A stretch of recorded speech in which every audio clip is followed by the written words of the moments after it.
Et salut à toutes et à tous, donc on se retrouve pour une nouvelle vidéo. Nous allons parler des projets que nous connaissons sur l'avenir de Resident Evil et de Capcom. Donc les projets qu'on est... Enfin vous allez voir, on est au courant de 5 projets pour le moment. Et il y a des rumeurs d'un 6ème, donc on va en parler. Donc il y a d'abord celui que vous connaissez tous, Resident Evil 8 qui a été annoncé pour le 7 mai je crois. Il y a déjà une bêta qui est sortie, que je n'ai pas fait. Moi j'attends que le jeu sorte pour vraiment tester le jeu, que je ferai sur ma chaîne principale qui est celle-ci, où je ferai le let's play en entier. Donc je vous invite à vous abonner si ça vous intéresse. Donc on attend Resident Evil 8 et on verra ce que ça va donner. Moi je me suis pas spoilé du tout, j'ai pas regardé de vidéo ni rien pour vraiment tout découvrir pendant le jeu.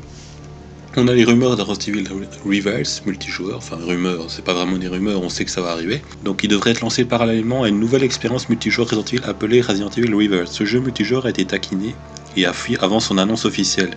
Capcom organise des inscriptions pour une mystérieuse bêta multijoueur de Resident Evil avant sa révélation.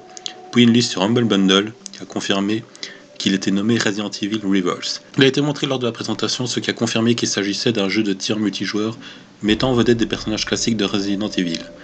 Bien que Resident Evil soit surtout connu pour ses expériences solo, il est également présenté de nombreux jeux multijoueurs dont la qualité varie énormément. Certains comme Umbrella Corp sont carrément terribles, tandis que des expériences comme le mode projet Resistance Resident Evil 3 sont plus innovantes. Il reste à voir où Reverse tombera sur ce spectre. D'ailleurs Resident Evil Resistance il était bien, moi j'ai fait une trentaine de vidéos dessus et j'aime beaucoup ce jeu. Umbrella Corp j'ai moins aimé parce qu'il y avait beaucoup de bugs, j'ai fait 2 vidéos dessus. Donc plutôt sympa, j'espère qu'il sera aussi bien que Umbrella Corp.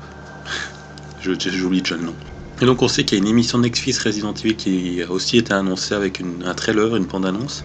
Bien qu'il y ait plusieurs jeux Resident Evil dans la pipeline, il y a pas mal de projets en cours avec Netflix. Une série animée Resident Evil 3D OG appelée Infinite Darkness suit les aventures de Claire Redfield et Leon Kennedy, cela sera lancé en 2021. Il y a une bande-annonce que vous pouvez consulter ci-dessous, lien dans la description. Pour ceux qui préfèrent l'action en direct, Netflix a quelque chose en préparation pour vous aussi. Supernatural de Andrew Deb travaille avec le directeur Brown Hunks et Constantin, film sur une série Netflix live action. Il suit des sœurs nommées Jade et Bill Wesker alors qu'elles enquêtent sur les sombres secrets d'une entreprise New Raccoon City. Il sera également flash forward à un moment où le monde est envahi par le T-Virus lorsque Jade lutte pour survivre seule. Le lien avec Albert Wesker, le père de Jade et Bill, qui est un méchant majeur de la série de jeux, Albert Wesker évidemment qui est le méchant, est clair à partir de cette prémisse, et cela devrait ajouter des couches passionnantes à l'univers de Resident Evil. Bien que cette émission ne sorte pas en 2021, nous aurons probablement plus d'informations sur le casting et une fenêtre de sortie possible. On verra parce que quand on a vu les films, c'était une catastrophe. J'espère qu'ils ne répéteront pas les mêmes erreurs que par le passé. Donc d'ailleurs, on va d'ailleurs parler des films. Pour ceux qui préfèrent l'expérience de théâtre, quand il revient, vous ne pouvez pas échapper à Resident Evil non plus. Un nouveau film est en préparation qui redémarrera la franchise de films précédents après plusieurs films terribles de Paul Anderson. Ça dépend de ce qu'ils entendent par terrible. Terrible dans le sens c'est complètement pourri, je suis d'accord. Il a terminé le tournage et sortira dans le courant de 2021 si les salles sont réouvertes cette année. Elles ne le seront pas. Ce film a une nouvelle équipe de création dirigée par le réalisateur de 47 Meter Down, Joanna Robert, et adaptera les événements de 2 premiers jeux Resident Evil.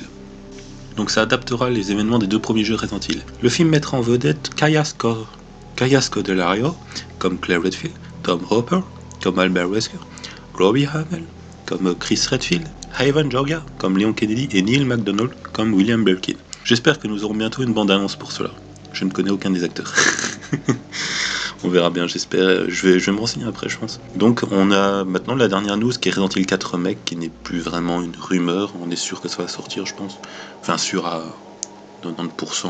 Bien que cela n'a pas encore été confirmé officiellement, un remake de Resident Evil 4 aurait été divulgué par l'initiative d'Uzgalem de Video Game Chronicles.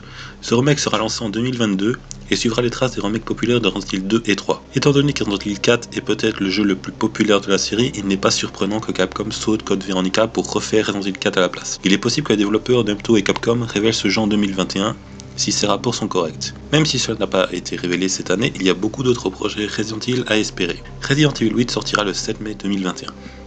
Alors moi je considère que Resident Evil 4 n'a pas besoin d'un remake, il est trop récent pour ça, et que le moteur graphique ne s'adapte pas à ce Resident Evil 4 remake. En fait ça va être exactement la même chose qu'à l'époque, quasiment. Ça va juste être plus fluide dans les mouvements et tout, le graphisme sera plus beau, mais c'est tout quoi. Donc je trouve ça décevant. Resident Evil Code Veronica aurait été largement plus adapté pour une remake avec le Air Engine et beaucoup d'autres jeux. En fait, il y a 5 Resident Evil qui mériteraient clairement d'avoir une remake dans les vieux Resident Evil.